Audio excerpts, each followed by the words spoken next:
Hello guys, welcome back to my YouTube channel.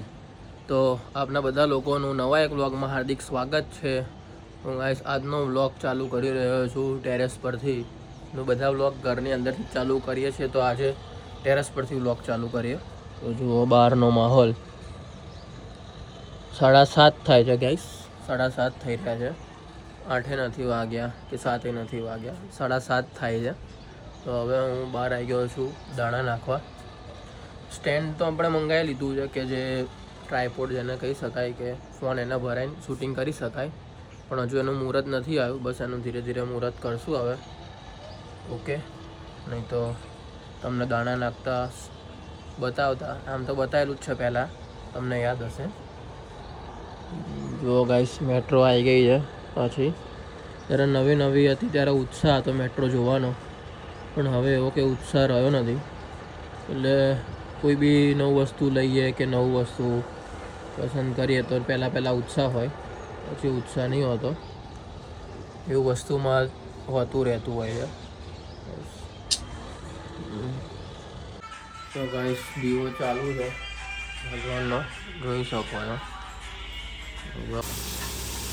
તો guys, mummy શાક બનાવી રહ્યા છે દૂધી ચણાનું. મમ્મી સવારે રસોડામાં હોય અને પપ્પા દીવાબત્તી કરતા હોય, અને પ્રિયલ તો ઊંઘતી હોય. બસ આવું જ હોય. સાચી વાત ને મમ્મી? પ્રિયલનું શું કહેવું?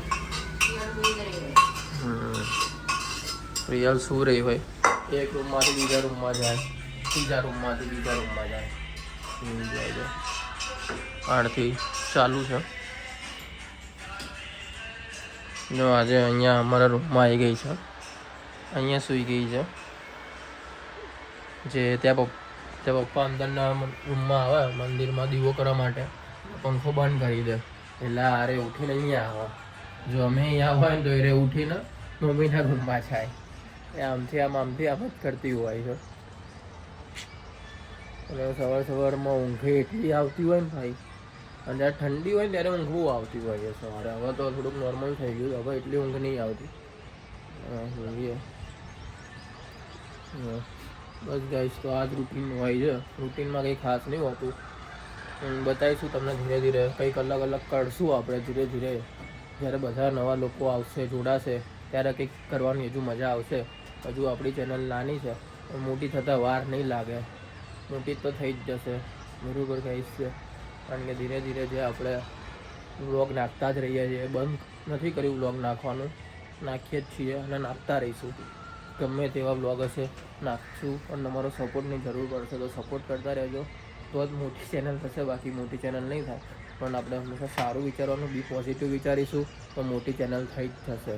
ઓકે, રેડી થઈ ગયો છું હું જોબ જવા માટે, બરાબર. તો વાગી ગયા છે 9 વાગી ગયા છે, અને જોઈ શકો છો 9 વાગી ગયા છે, બરાબર. તો 9 વાગતા, આમ તો 9 નહીં વાગતા, 15 મિનિટ ઘડિયાળ મોડી છે, 8:45 થયા છે ગાઈસ, બરાબર છે.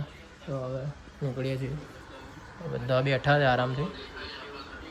વ્લોગ ચાલુ છે આપણો, પ્રિયલ એ વ્લોગ જોઈ રહી છે આપણો, અને મમ્મી એ વ્લોગ જોઈ રહ્યા છે. બે વ્લોગ ચાલી રહ્યા છે, અને પપ્પા તો રીલ્સ જ જોવે છે આખો દિવસ. ફોટો શોધે છે, પણ રીલ્સ જોતા હોય વધારે, બરોબર. તો અત્યારે કામનું હશે, એમાં શું, બહુ ચાપલી ના બનતું, બરોબર. પોતાના ઠેકાણા છે નહીં, ચાપડા વેડ જ કરતા આવડે આખો દિવસ, બસ.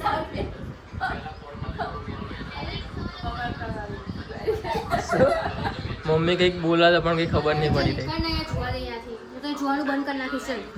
હા, મને ધમકી આલે જોવાનું બંધ કરી નાખીશ, તો બંધ કરી દે ને. વાત સાચી છે. ચાલ કાલ. અને આપણે પ્રિયલને જ વાયરલ કરશું, ભલે ગમે તે થાય, પણ એક દિવસ વાયરલ કરીને રહીશું.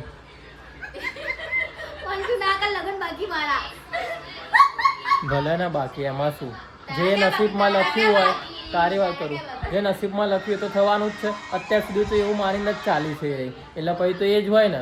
અત્યારે નસીબમાં ના માનતી હોય તો આપણે ના ઉતારીએ કે ના કંઈક કરીએ, પણ એ નસીબ પર જ બેઠી છે, એટલે પછી આપણે તો બોલશું જ ને. કારણ કે દર વખતે પ્રોબ્લેમ તો શું કે મારું નસીબ જ એવું છે, તો ભાઈ નસીબ લઈને બેઠી છે, તો ભાઈ નસીબમાં છે જ થવાનું છે ને. એનું બ્લોગમાં સારું આવે કે ખરાબ આવે, નસીબ છે નસીબ. ચાલ નીકળ.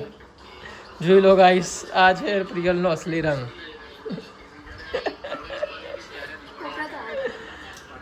કપડા આ જ હોય છે.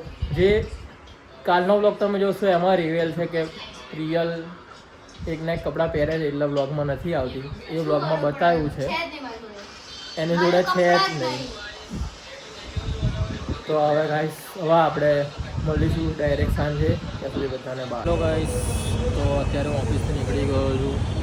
આમ તો નીકળી ગયો તો 6:30, ભાઈબંધના ત્યાં ગયો તો એમની સલૂને. જોઈ લો અમદાવાદનો ટ્રાફિક આજે તમને બધાને બતાવું. જોઈ લો, આ છે અમદાવાદનો ટ્રાફિક ભાઈ, ફૂલ ઓન ટ્રાફિક. હવે આવા ટ્રાફિકમાં તો જલ્દી પહોંચવું ઇમ્પોસિબલ હોય, પણ આટલો ટ્રાફિક રહેતો હોય છે અમદાવાદમાં. હમણાંથી વધી ગયો છે ટ્રાફિક. ઘેર આવતા જ મમ્મી મરચાં શેકી રહી છે. નજીક જવાય એવું છે નહીં, કારણ કે ઉડે છે. જોઈ લો ગાઈસ, મરચાં મજા આવશે આજ તો ખાવામાં. જો કે હું તો કદી ખાતો નહીં, પણ તો બી મજા આવશે ખાવામાં. ખાવામાં મજા આવશે ગાઈસ. મરચાં ખાવામાં મજા. આ જો આના ખાવા બી લાગી ભૂખડ. મને કીધું વેફર લેતા આવજે, તો વેફરનો પ્રોગ્રામ ચાલુ છે.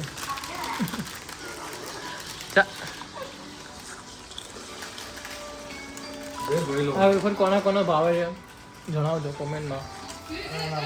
જો કોઈની કોમેન્ટ આવતી છે નહીં, પણ ધીરે ધીરે એ તો આવશે બધાની કોમેન્ટ. જોઈએ. આ ભૂંગળા લઈને આવ્યો આજ તો, બહુ દિવસ પછી ભૂંગળા હાર્યા. મજા આવે ખાવાની. આ ભૂંગળા ખાવાની મજા આવી જાય, જલસા પડી જાય. અને આ વેફર આપણે બી ખાઈ લઈએ.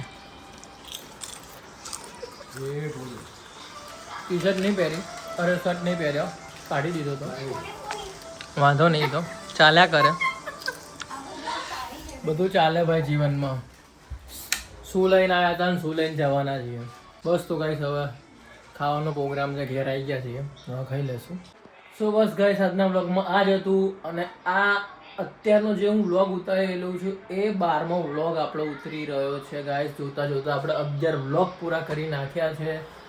તો મારા માટે તો બહુ ગર્વની વાત જ કહેવાશે, કારણ કે 12 વ્લોગ ઉતારવા કોઈ નાની મોટી વાત નથી. એ બહુ મોટી વાત કહેવાય મારા માટે. શું કહેવું મમ્મી? જોતા જોતા આપણો આ 12મો વ્લોગ ઉતરી રહ્યો છે, તો શું કહેવા માગશો? 12મો વ્લોગ, 10 વ્લોગ આપણા ઉતરી ગયા, 11મો વ્લોગ અને આ 12મો વ્લોગ, તો શું કહેશો? 12 બ્લોગ ઉતરી ગયા છે આપણા, બધા લાઈક કરો. ઓકે, તો મમ્મીને એટલું જ કહેવું છે કે હારી લાઈક કરજો, બાકી વ્લોગ જોતા રહેજો, બરોબર ને? વ્લોગ જોશો તો જ વ્લોગ ઉપડશે અને આગળ રીચ આવશે તો સબસ્ક્રાઈબ બી વધશે. તો વ્લોગ જોવાનું ના ભૂલતા. ભલે અત્યારે પણ સપોર્ટ કરજો. ધીરે ધીરે આપણે નવા વ્લોગમાં કંઈક ના કંઈક અંદર નવું લાવતા રહીશું, જેથી આપણે ઇમ્પ્રૂવ થશું અમે બી, અને તમને જોવાની બી મજા આવશે. તો બસ ગાઈસ, આ જ છે. તો thank you so much watching for this video. અને જો તમને આ વ્લોગ ગમે તો ચેનલને લાઈક કરજો, શેર કરજો, સબસ્ક્રાઈબ કરવાનું ના ભૂલતા. ત્યાં સુધી બધાને મારા હર હર મહાદેવ, જય શ્રી કૃષ્ણ, જય ચામુંડ.